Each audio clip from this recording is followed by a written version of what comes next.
Bom dia. Boa tarde, boa noite. É uma alegria estar aqui de volta. Eu agradeço a casa pelo convite. E hoje a gente vai falar sobre o tema do Evangelho, né? Então, geralmente costumam falar o Evangelho dos Espíritas, porque é o Evangelho segundo o Espiritismo, né? Não é o Evangelho dos Espíritos, é o Evangelho de Jesus.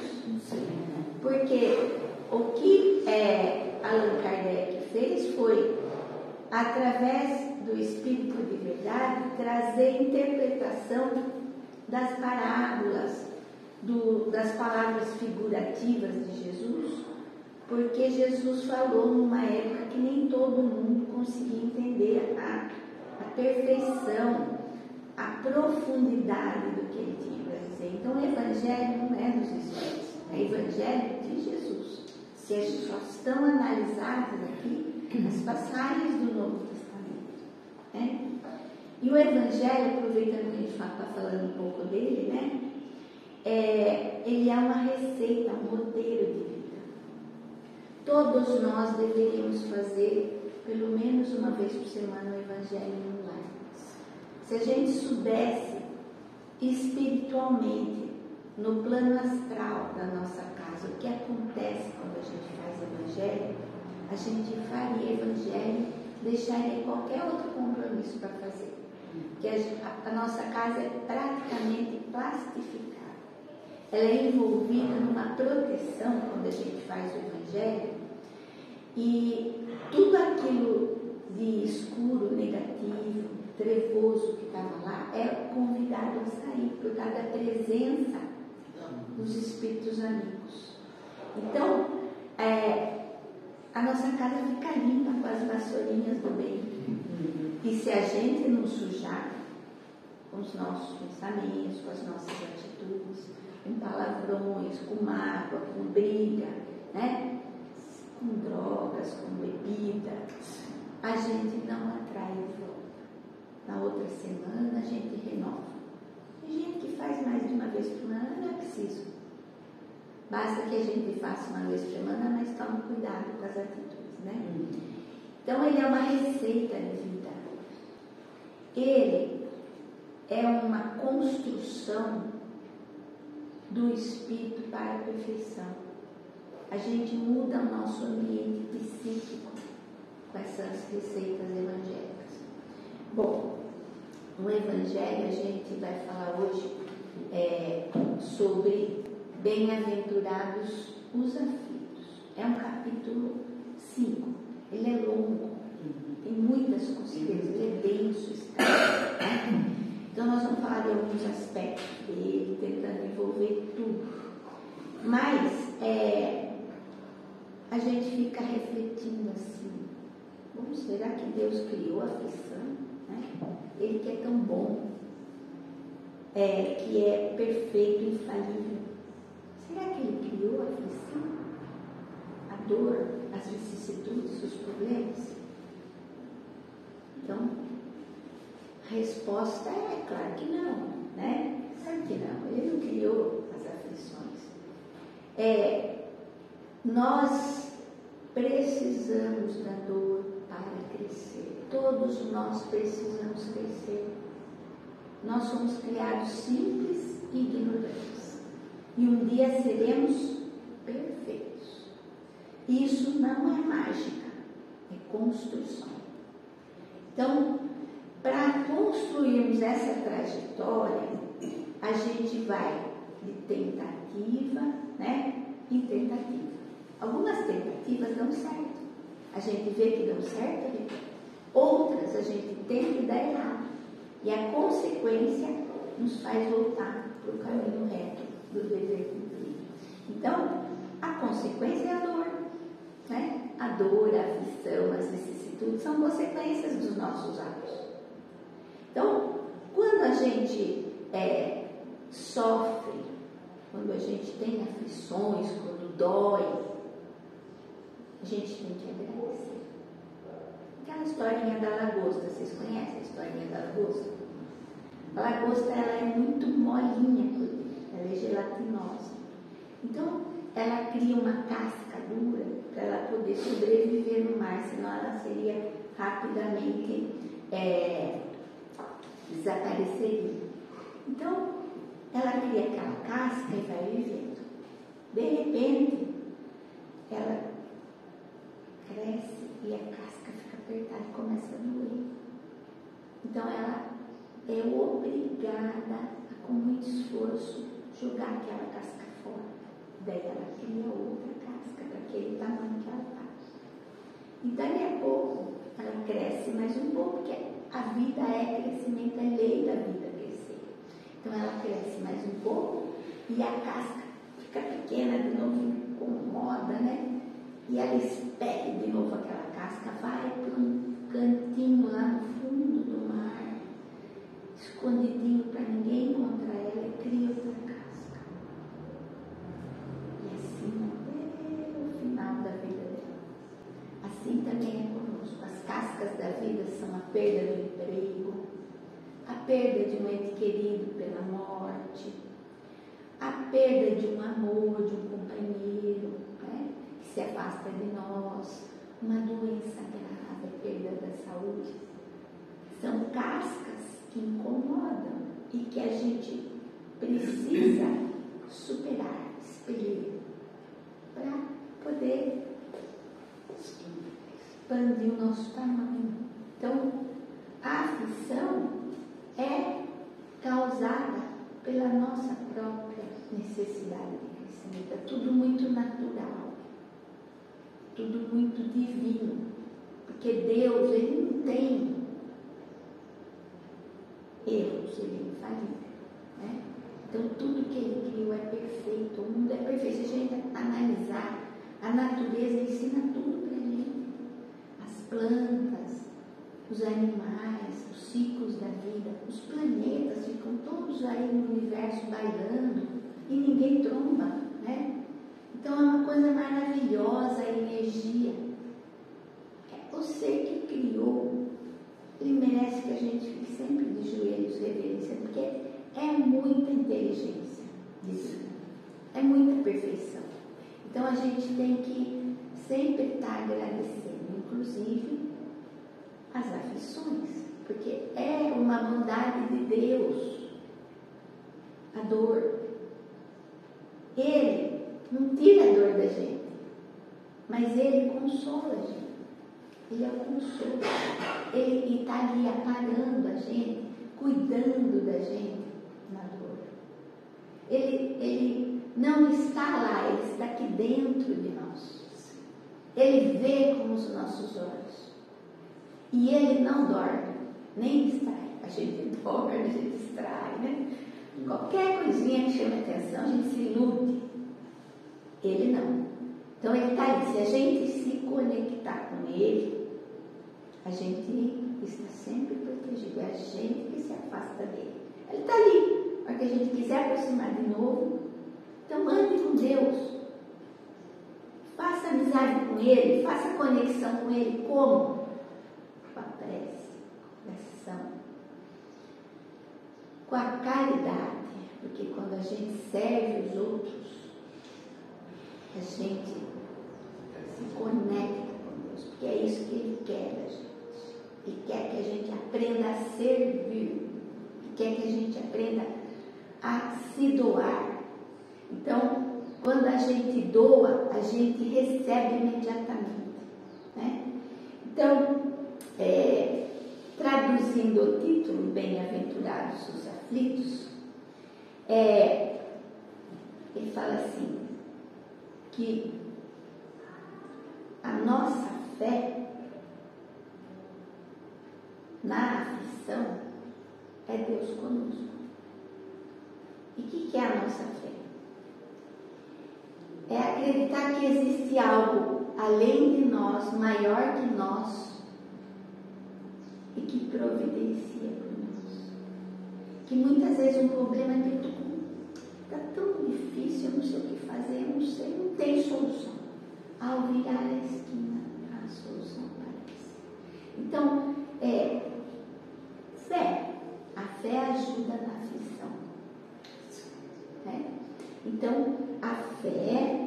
ajuda a nos proteger, né? Ela dá um rumo, dá um norte. Fé inabalável na providência divina ajuda a gente a enfrentar com coragem todas as situações da vida. Outra coisa, bem-aventurança dos aflitos está na firmeza e perseverança. Porque a aflição ela é uma oportunidade da gente comprovar nas provas da vida que a gente tem fé e coragem, que a gente já se aproximou um pouco das leis divinas universais. Então, existem as expiações, né, que vêm lá do passado, das reencarnações, das vidas que nós já vivemos. E existem as provas que nós pedimos para apressar o nosso aperfeiçoamento. Então a gente pede provas. Nem sempre a gente consegue passar nas provas, mas a gente pede, e quando a gente consegue passar numa prova que não é expiação, a gente se aproxima mais das leis divinas.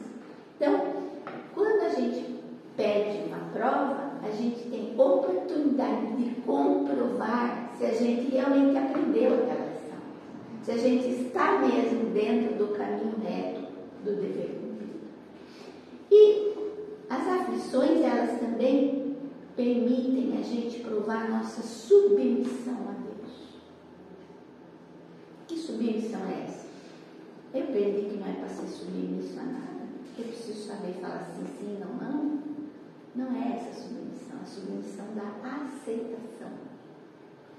Se está no meu caminho uma dor, uma aflição, um problema, é meu, não tenha dúvida. Não é de ninguém, é nosso que é problema. Como que eu sei que é meu? Porque o universo funciona, a gente não entendeu ainda muito bem toda a dinâmica, não tem um amadurecimento espiritual, é isso? Mas o universo funciona energeticamente, quanticamente. Então a gente atrai aquilo que a gente precisa quando a gente está maduro. Olha que interessante. Não é qualquer momento. A energia é tão sutil, tão delicada, tão inteligente, que a gente só paga as coisas que a gente aprontou segundo a lei de ação e reação quando a gente já está maduro para aproveitar a lição. Por isso que nem sempre a cobrança dos erros cometidos vem na própria encarnação. Às vezes ela vem no futuro, em outras encarnações. Por quê? Porque a gente ainda não está maduro para entender a lição, é jogar oportunidade fora. Então, quando a gente está pronto, está maduro, não quer dizer que a gente vai superar, mas quer dizer que a gente já tinha condições de. Se não deu, a gente tenta de novo. Mas toda vez que vem uma doença grave, toda vez que vem uma perda importante, toda vez que vem um problema para a gente, pare para refletir. Foi você que atraiu. Ah, mas eu não fiz nada, fui tão bom sempre nessa vida. E na outra? Você foi, será? E será que você não pediu essa prova? Então aceite, abrace. Mas essa aceitação não pode ser passiva. Aí que essa submissão é ativa. O que é passivo? E quando eu cruzo os braços, ai, estou doente, estou com câncer, não vou nem no médico, já que é uma prova, eu vou. Não, isso não.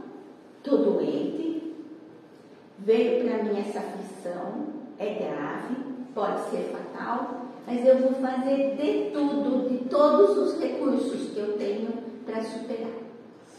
Então, eu vou no médico para cuidar da parte física.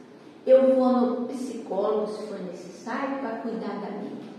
Eu vou na igreja, eu vou no culto, eu vou procurar espiritualmente fazer o entendimento, a superação de tudo aquilo. Então eu preciso de ajuda de todos os lados para superar para contornar, para resolver ou tentar resolver aquele problema. Porque é na hora que nós tentamos, que nós procuramos resolver o problema, que a gente encontra os caminhos de superação. Quem dá o primeiro passo já fez o mais difícil.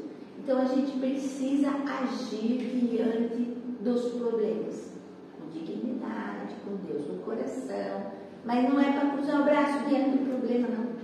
Vocês conhecem a história do sapinho, né?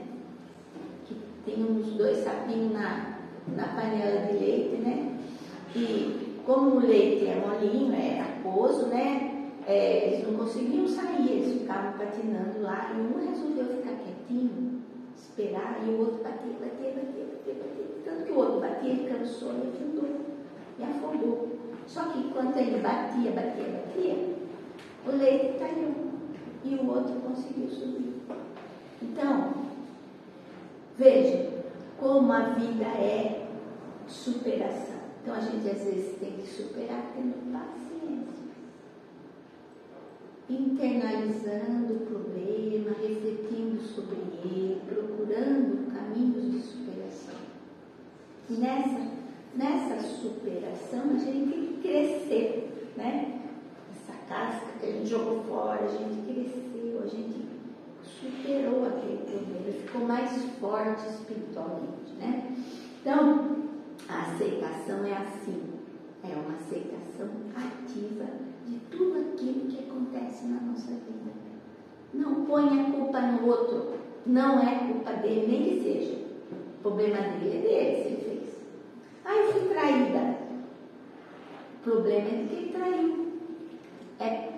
É pior ser algoz do que mesmo.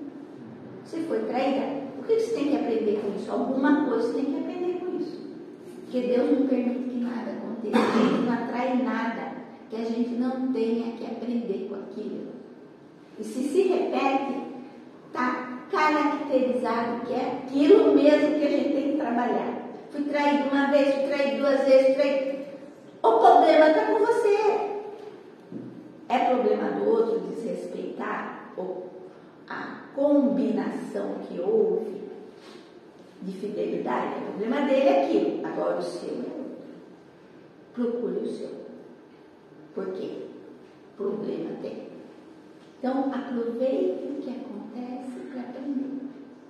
O dia que você mudar, você não é mais tempo. Tem alguma coisa no seu comportamento que está fazendo com que aquilo aconteça. Então, reveja as posturas, reveja o seu comportamento, reveja as suas ilusões, reveja a sua ignorância, a sua cegueira. É isso que a dor nos faz um convite. Não é para a culpa é dele, coitadinho de mim, eu sou vítima. Ninguém é vítima. Eu aviso, ninguém é vítima de nada.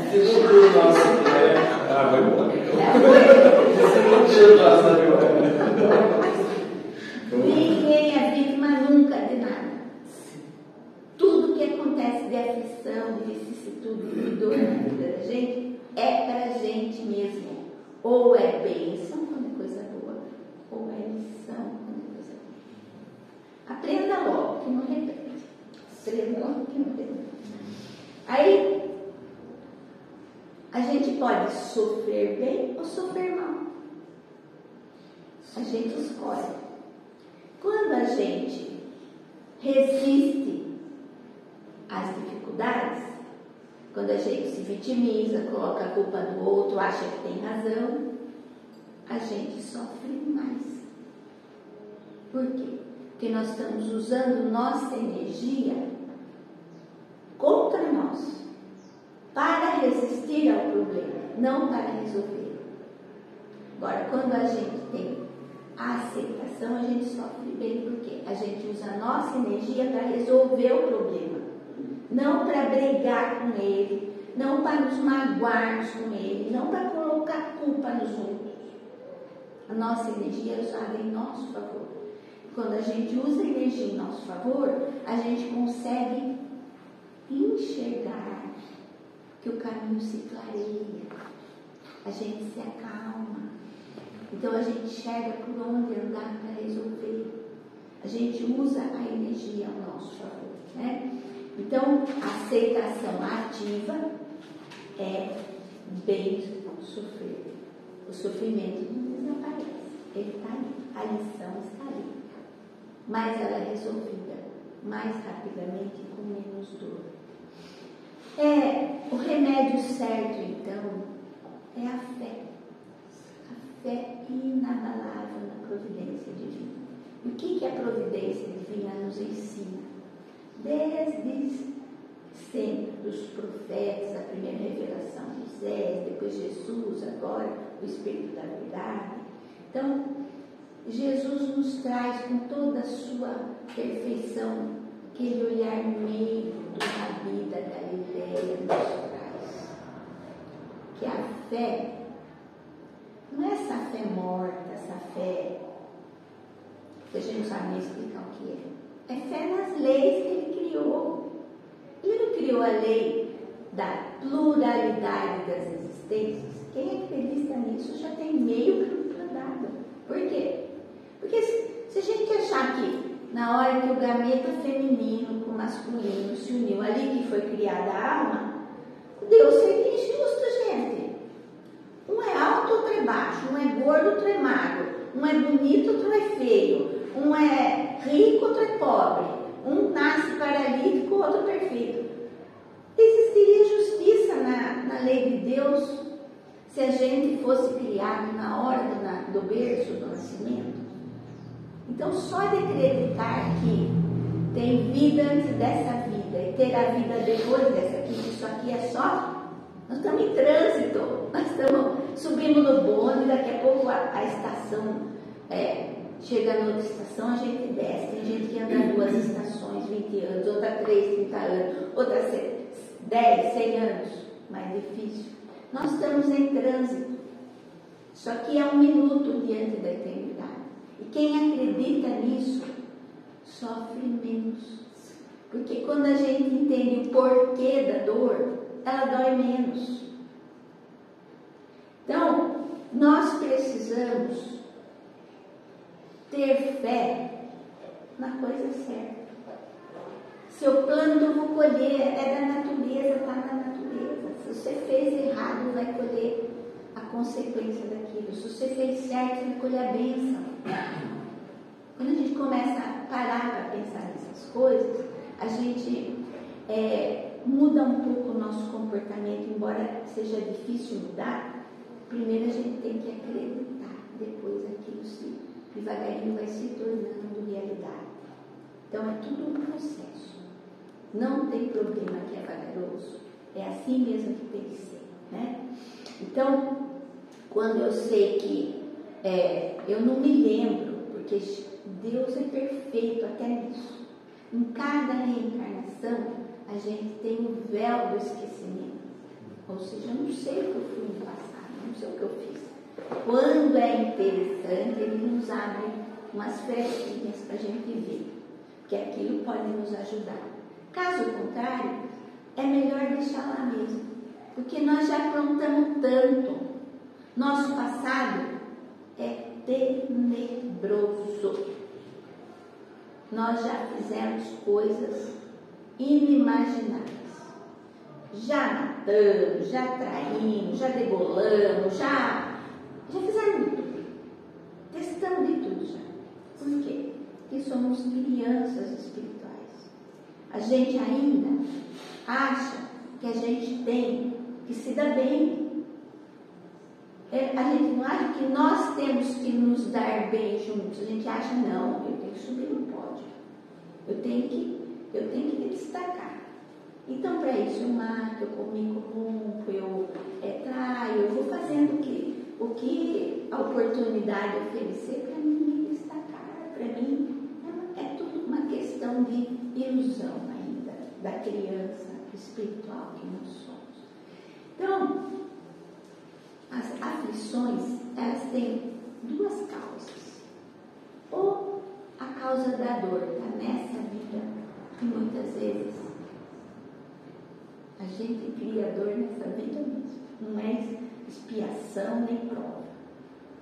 É o nosso caráter ainda duvidoso, nosso caráter duvidoso, que gera uma conduta errada e uma escolha negativa. Então, a gente ainda precisa crescer, né? E vai doer muito, né? Então, na vida presente, por exemplo, vou dar um exemplo. A pessoa nasceu numa família estruturada, tem pai, tem mãe, né? Tem escola. De repente, os amiguinhos resolveram, vou fazer uma festa, vai ter droga nisso hoje. Aí fui experimentar, falei, comendo isso hoje, né? Aí gostou, né? No outro dia, vou usar mais uma vez, porque depois eu paro, quando eu quiser eu paro, né? E todo mundo vicia, porque o barato é bom no começo, né? Senão ninguém viciava. Todo mundo quer repetir, porque é gostoso, né? Eu me sinto tão bem, parece que eu estou no céu, né? Nossa, saí de mim, né? Tudo que eu queria sentir. E vai repetindo. E de repente, aquilo que era o céu vira o inferno. Mas quem foi buscar? A própria pessoa. Né? Eu nunca usei droga. Tenho pena de quem usa. Mas eu não usei por decisão, porque oportunidade eu tive. Né? E, então, tudo depende das nossas crenças, da nossa fé, das nossas escolhas.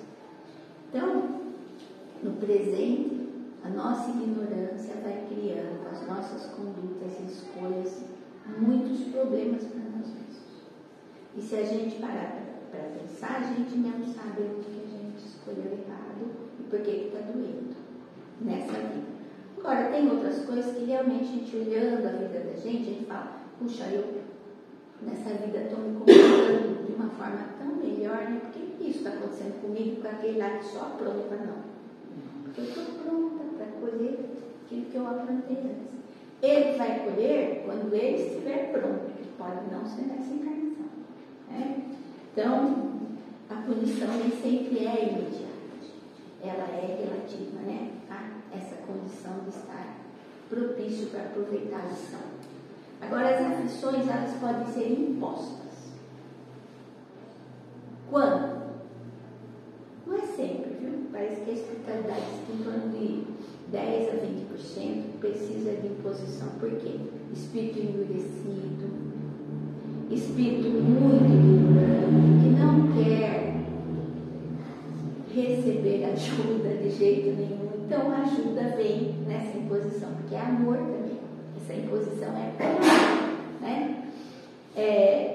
Ou a aflição é por livre escolha, porque quando a gente desencarna, a gente vai para o plano astral, a gente relembra de tudo que a gente esqueceu pelo véu do esquecimento, que nos protegeu aqui nessa encarnação para a gente evoluir um pouco mais. A gente relembra de algumas coisas do passado, que é importante, ao longo do tempo lá, e a gente começa a falar, nossa, que vergonha, olha o que eu contei. Fui lá para resolver isso, não resolvi. Vocês viram o filme esse último, né?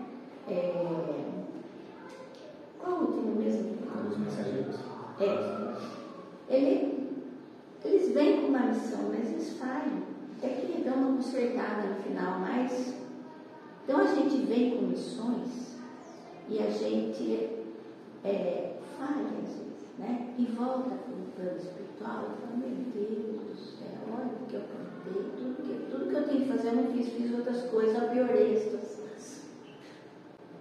Eu quero voltar hoje.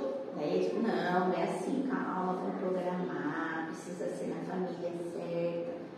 A gente tem uma família espiritual, né? Cada um tem seu núcleo espiritual, a gente sempre está junto, né? E vai e vem, um é pai, outro é filho, outro é pai, outro é irmão, namorado, amigo de trabalho, fica tudo ali. A família espiritual da gente. Por quê? São eles que nós magoamos e é com eles que nós temos que nos reharmonizar. Então, você vai esperar a família, esse momento certo, que vai ajudar você na sua trajetória. Olha, eu indico você ter esse compromisso e esse. Não, quero 10. né? A gente fica tão arrependida quando a gente vê o que a gente falou, que a gente quer muita coisa, quer fazer muita coisa. Aí a espiritualidade vem, não faça isso e isso. Você está dando conta disso e disso, sua consciência já vai estar acalmada já. E a gente nasce. Então, uma nova oportunidade de mostrar que a gente é capaz. Né? Então, essa é a minha escolha, espíritos arrependidos. Né? Aí, tem as expiações, que é a lei de ação e reação, de causa e efeito, que eu plantei, eu colho. E tem uma coisa, que quando Deus é tão bom, que quando Ele apresenta a aflição, a dor, na sua vida, se você aceitar de bom grado, ativamente, Ele oferece a cobrança de 10 a 20%. Isso é o Evangelho que diz. Então, bateu lá, o credor na sua porta.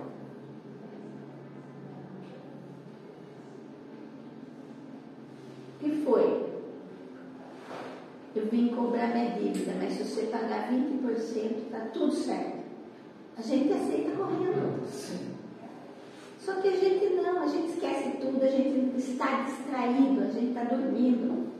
Nem aqueles 20% a gente quer pagar. Já bastaria para a gente aprender. Mas, então, e tem as provas, né? Como a gente já falou, que a gente mesmo escolhe, se decide passar por determinadas dificuldades para mostrar que a gente já tem firmeza naquele ponto. E também tem a reflexão nesse capítulo sobre os tormentos voluntários. Eu devo agravar a minha prova, né? Eu nasci numa família difícil. Meu pai se separou da minha mãe, meu pai bebe mas tudo isso eu mereço. Acho que eu vou criar mais confusão ainda na minha vida para ver se eu evoluo mais rápido. Não precisa. Esses tormentos voluntários, esse silício que a gente mesmo pode aumentar nas nossas provas, só tem valor para a providência divina. Como ela é inteligente, quando eu faço em favor do outro. Então, minha mãe está doente, eu me dedico a ela, deixo a minha vida e me dedico a ela. Mas não é para deixar a vida, se a pessoa for na psicóloga, não. Em primeiro lugar você, viva você. Vem a providência divina, o Espírito da Verdade fala, não. Em favor do outro, na caridade, no serviço, pode ser voluntário. Você pode aumentar o seu trabalho, né? Então, ninguém deve agravar a própria prova. Estou com dor no braço, eu vou machucar o outro também, para ficar melhor ainda, né? Não. Nesse capítulo ele fala também da felicidade e infelicidade. Fala que a felicidade não é deste mundo. Como assim? Todo mundo busca a felicidade, todo mundo quer ser feliz, gente. É isso que move todo mundo. Mas a felicidade completa, sem máculas, sem manchas, é só quando a gente também for puro, completo, sem manchas, senão a gente mesmo cria o problema. Então, a felicidade neste mundo pode ser relativa, até relativa ao nosso grau de amadurecimento, que aí a gente aceita melhor e sofre menos. Não procurar em coisas perecíveis, na matéria felicidade, o carro novo, o poder de um cargo, tudo material, né? A casa perfeita, bonita, eu mato até o vizinho para ter o que eu quero. A felicidade relativa não está em procurar felicidade nas coisas perecíveis. Então, não procure na matéria. O que é possível, então, aqui nesse mundo já? Contentar-se com o que tem. E contentar-se não é ficar de braços cruzados, não. Às vezes eu quero tempo para cá, tempo para lá, mas Deus quer que eu fique nesse caminho. Nada dá certo para mim, porque então não é para dar. Então, contente-se com aquilo que você luta, procura caminhos e aquilo que você tem. É uma forma de felicidade aqui já. Não invejar o que não tem, invejar os outros. É uma forma de felicidade. O que é dele, ele conquistou, sabe-se Deus como às vezes. Então, é dele. Se conquistou com dignidade, ótimo, se não, o problema é dele. O meu é meu. É aquilo que eu conquistei que tem valor. Deixe dos outros. Não procurar parecer que não é, mas agora com esse Facebook e com o Instagram, né?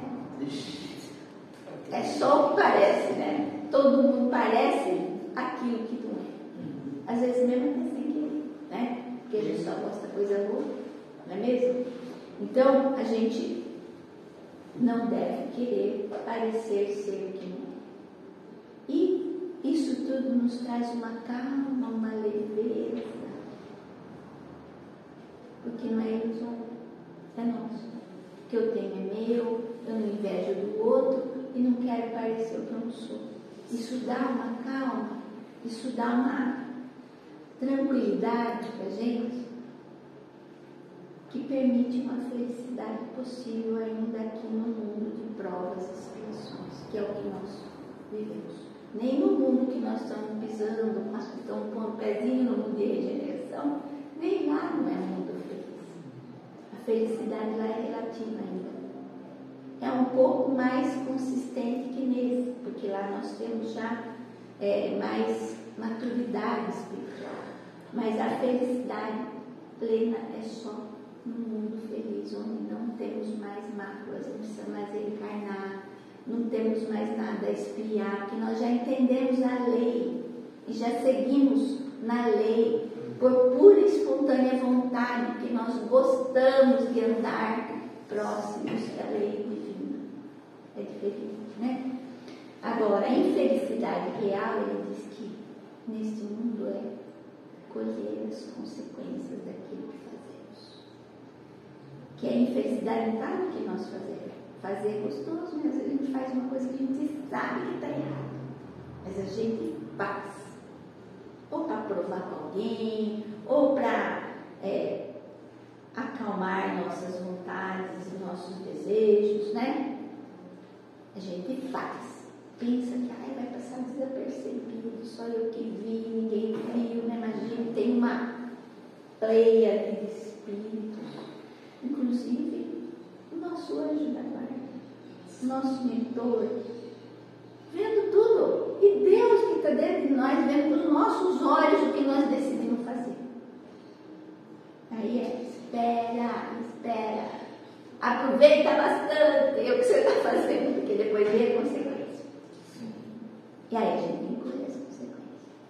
Muitas vezes a gente faz por imaturidade mesmo, ignorância mesmo, querendo acertar. Mas aí a cobrança é mais amena, a consequência é mais amena. Porque ela é tudo quântica, tudo energético, né? Tudo energético. Então, você faz, aprontou, vai colher. Fez sabendo que estava errado, vai colher mais pesado.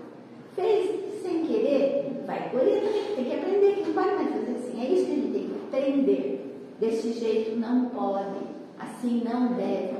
E aí a colheita vem, mas ela vem mais tarde, né? Então, fala assim que a euforia, então tudo que é exagerado, né?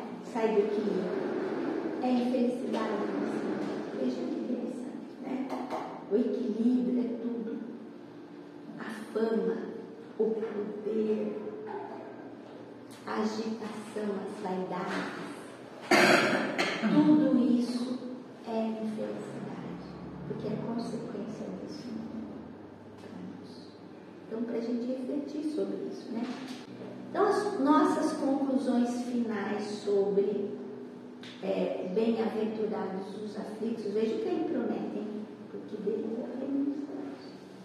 Se a gente souber aproveitar a dor que Deus nos mandou por misericórdia, porque nós precisamos crescer, a gente tem um céu interior, que é o nosso aperfeiçoamento, né?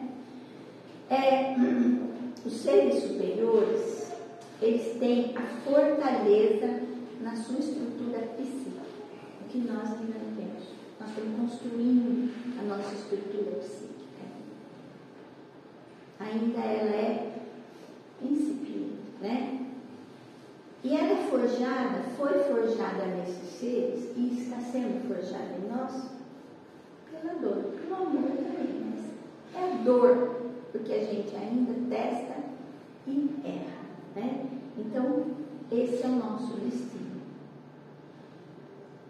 Através da dor, encontrarmos o caminho reto do dever cumprido, nos aproximarmos da lei de Deus e arrastarmos conosco todos aqueles que se miram no nosso exemplo. Vejam a responsabilidade nossa. Nós estamos, todo mundo de olho em nós. Qualquer um de nós.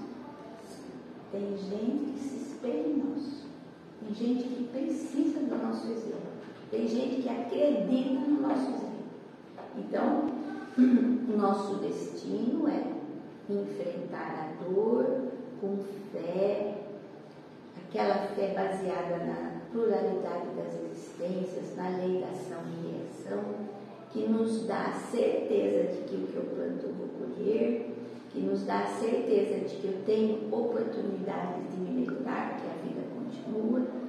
Então, a premissa da vida é que haverá dor sim, não tem escapatória, das mais diferentes formas. Mas Deus está conosco, esse é o consolo. Por isso que a fé é o remédio.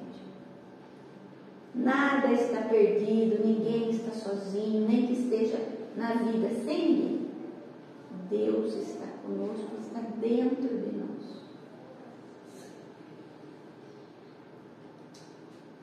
E para que soframos menos, temos que nos religarmos a Deus. A gente se afasta de Deus no dia a dia. E a gente se afasta dele, ele está sempre aqui. Então, com a nossa conduta, com os nossos pensamentos, a gente se afasta de Deus. Então, nós precisamos nos aproximar dele. Vocês já ouviram dizer aquele pensamento? 50 arrobas com Jesus é mais leve do que 50 arrobas sem Jesus. É a lição do jugo leve, né? Então, como assim? 50 arrobas? 50 arrobas? Com Jesus, sem Jesus, pesa lá e 50 arrobas. Então, aí vem a explicação maravilhosa de que nós temos um sistema analgésico central que, conforme os nossos pensamentos, conforme as nossas atitudes, conforme a nossa estrutura psíquica de fé, aquilo que era mais pesado, mal sofrer, fica mais leve, bem sofrer, quando a gente tem essas condutas. Tudo explicado, gente, cientificamente isso. A região analgésica, os portões de abertura, os neurotransmissores que trabalham quando a gente tem fé. Os neurotransmissores trabalham para diminuir a dor do que a gente está vivendo. Então é maravilhoso. Nossa, está mandando. Então, Deus está sempre dentro de nós, nos protegendo. Ele nos dá a prova do seu amor, nos permitindo passar pela dor. Olha, Deus nos deixando ficar doente, Deus nos deixando perder pessoas, Ele nos dá a prova do seu amor, porque ali está o que nós precisamos melhorar em nós, e aquela é uma oportunidade de rever, né? Para que nós possamos nos curar de nós mesmos, que sempre é tudo com a gente mesmo, né? Nunca com o outro. Peça ajuda a Deus, peça ajuda a Ele, faça dele seu sócio. Ele não distrai nunca, Ele não nos abandona nunca, nós é que nos distraímos, nós é que fechamos os olhos. E como eu faço isso? Através da oração, através da fé, através da aproximação com as nossas condutas das leis divinas e naturais. Obrigada.